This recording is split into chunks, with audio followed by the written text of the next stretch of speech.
ये बीजेपी को हो क्या गया है? केदारनाथ में एक के बाद एक गलती कभी धामी सरकार कर रही है, कभी बीजेपी की तरफ से चूक हो रही है और गणेश गोदियाल मौका पाते ही बीजेपी पर धामी सरकार पर हमला बोलने से नहीं चूक रहे हैं। अब जिस तरह से गणेश गोदियाल ने आरोप लगाया है कि केदारनाथ के लोगों से बीजेपी की सरकार, धामी सरकार क्या दुश्मनी निकाल रही है, सोनप्रयाग के आसपास और तमाम जगहों पर जो चार धाम का रूट है, केदारनाथ यात्रा का रूट है, वहां कुछ लोग अगर सड़कों पर कामकाज करके रोजी रोजगार कर रहे हैं तो प्रशासन के डंडे से उनको वहां से हटाया भगाया जा रहा है। पहले दिल्ली में केदारनाथ मंदिर धाम निर्माण का बवाल और अब इस तरह की छोटी छोटी चीजें, और वो भी तब जब कांग्रेस एक बार फिर से केदारनाथ धाम प्रतिष्ठा रक्षा यात्रा भी अपनी निकाल रही है और केदारनाथ क्षेत्र के एक एक गांव में गणेश गोदियाल खुद पहुंच रहे हैं, साथ उनके मनोज रावत है, बीजेपी 5-5 मंत्रियों को उतार रही है। बीजेपी की घबराहट को समझा जा सकता है ये हो क्या रहा है। दोस्तों नमस्कार, दिनचर्या के खास political show pure politics with Pawan में आपका स्वागत है। जिस तरह से बीजेपी ने गलती दर गलती की है लोकसभा चुनाव के बाद, उसका परिणाम ये रहा कि बद्रीनाथ में जिस अति आत्मविश्वास के साथ बीजेपी ने कांग्रेस से राजेंद्र भंडारी को तोड़ के चुनाव लड़ाया, वो बुरी तरह से लखपत बटोला से हारे। और जिस अंदाज में मंगलौर में हरियाणा से आयातित करके करतार सिंह बढ़ाना को चुनाव लड़ाया, वो भी कांटे के मुकाबले में काजी निजामुद्दीन से हार गए। यानी लोकसभा चुनाव में 5 सीट जीतने वाली बीजेपी दोनों विधानसभा के उपचुनाव बुरी तरह से हार गई। लेकिन बीजेपी ऐसा लगता है कि सबक लेती दिखाई नहीं दे रही है। केदारनाथ में उपचुनाव होना है और जिस अंदाज में गणेश गोदियाल केदारनाथ क्षेत्र के रुद्रप्रयाग जिले के एक एक गांव में, दूरस्थ गांव में पहुंच रहे हैं, ये तब है जब वो लोकसभा का गढ़वाल से चुनाव हार गए हैं। चुनाव हारने के बावजूद गणेश गोदियाल ने गढ़वाल क्षेत्र को छोड़ा नहीं है। ये अलग बात है कि सांसद का चुनाव जीतकर अनिल बलूनी दिल्ली संसद लोकसभा पहुंच गए और गणेश गोदियाल जिस तरह से जमीन पर उतरे हुए हैं, ये उसी का नतीजा है कि रह रहकर अनिल बलूनी को भी एक्टिव दिखना पड़ रहा है, लोगों के बीच जाना पड़ रहा है। यह अलग बात है कि जिस अंदाज में दूरस्थ गांवों तक गणेश गोदियाल लोगों के बीच पहुंच जा रहे हैं, उतनी पहुंच अभी अनिल बलूनी सांसद की नहीं बन पाई है, लेकिन उनको भी उतरना पड़ रहा है सड़कों पर। यही होता है जब विपक्ष मजबूत होता है तो सत्ता पक्ष के जो नेता सांसद प्रतिनिधि होते हैं उनकी जवाबदेही जिम्मेदारी भी बढ़ जाती है। कम से कम गढ़वाल में दिखाई देता है। लौटकर आते हैं केदारनाथ उपचुनाव को लेकर के। गणेश गोदियाल ने जो आरोप लगाया है कि सोनप्रयाग क्षेत्र में जो केदारनाथ के रूट पर बड़ी मुश्किल से यात्रा शुरू हुई है, किस तरह की चुनौतियों का सामना स्थानीय लोग कर रहे हैं, जिनकी रोजी रोजगार पर बड़ा असर पड़ा है। क्योंकि हमने देखा कि चार धाम यात्रा के शुरू होने के समय से ही सरकार ने कई तरह की गलतियां की हैं, व्यवस्थाओं को लेकर के कई तरह के सवाल उठे हैं और बद इंतजामी को लेकर धामी सरकार निशाने पर रही है। हमने कपाट खोलने के बाद यमुनोत्री के पहले दिन का वो नज़ारा भी देखा था, जब किस तरह से हजारों की तादाद में भीड़ है वो एक जगह फंस करके रह गई थी और शुक्र है कोई बड़ा हादसा नहीं हुआ था। उसके बाद हमने केदारनाथ क्षेत्र में भी देखा और दूसरे धामों पर भी हमने देखा कि अव्यवस्था और बद इंतजामी ने चार धाम यात्रा को इस बार उस तरह से आगे परवान नहीं चढ़ने दिया जिस तरह की उम्मीदें की जा रही थी। अब जिस तरह से प्राकृतिक आपदा आई थी पिछले दिनों में, उसके बाद फिर से यात्रा पटरी पर लौट रही है, तब गणेश गोदियाल ने जो आरोप लगाया है वो बीजेपी को बेचैन करने वाला हो सकता है। गणेश गोदियाल ने कहा है कि सोनप्रयाग क्षेत्र में चारधाम का जो रूट है, केदारनाथ यात्रा का जो रूट है, वहां लोग अपने रोजी रोजगार के लिए सड़क के दाएं बाएं, हाईवे के दाएं बाएं बैठ करके अपना रोजी रोजगार कर रहे हैं, लेकिन उनको प्रशासन, रुद्रप्रयाग जिला प्रशासन है वो डंडे के दम पे वहां से हटा रहा है, भगा रहा है। और गणेश गोदियाल ने तीखे अंदाज में धामी सरकार को, प्रशासन को और शासन को चुनौती दी है। पहले गणेश गोदियाल ने क्या कहा वो सुनिए, उसके बाद केदारनाथ में बीजेपी का इसका कैसे नुकसान हो सकता है उस पर हम बात करेंगे। रुद्रप्रयाग जिला प्रशासन को क्या हो गया है और पता नहीं उत्तराखंड की सरकार को क्या हो गया है और केदारनाथ के लोगों के साथ क्या दुश्मनी हो गई है, ये समझ से परे है।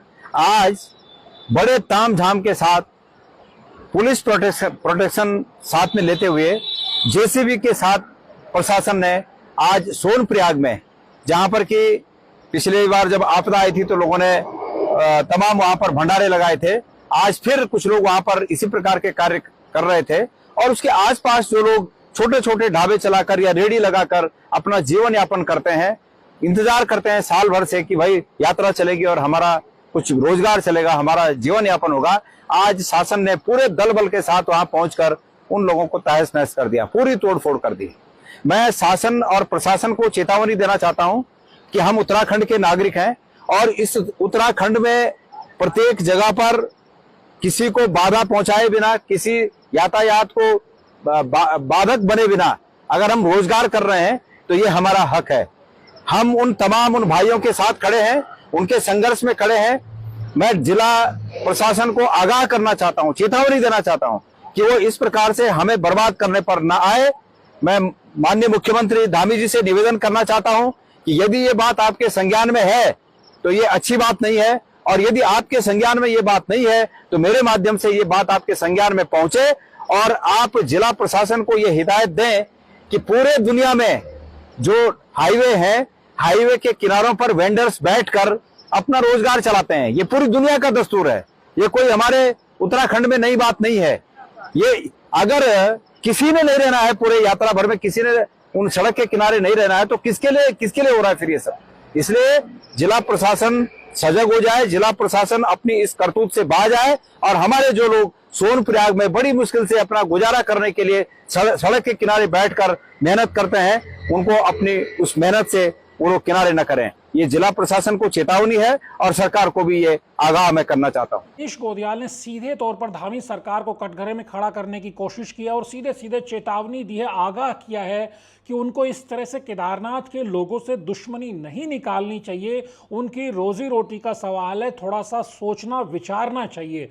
दरअसल बीजेपी घबराई हुई है, वो जानती है कि 5 लोकसभा सीट जीतने के बाद उसमें अति आत्मविश्वास आ गया था कि वो यूं चुटकी बजाते हुए राजेंद्र भंडारी को बद्रीनाथ में जिता लेगी और करतार सिंह बढ़ाना आयातित हरियाणा के नेता को मंगलौर में जिता लेगी। लेकिन दोनों सीटों पर बीजेपी ने पूरा साम दाम दंड भेद, पूरी ताकत झोंकी, मंत्री, सरकार, प्रशासन सब कुछ लगाया, लेकिन वहां बीजेपी को करारी शिकस्त झेलनी पड़ी। खासतौर पर बद्रीनाथ में जिस अंदाज में गणेश गोदियाल ने मोर्चा संभाला था, अब वो उसी अंदाज में केदारनाथ में मनोज रावत को लेके मोर्चा संभाले हुए हैं।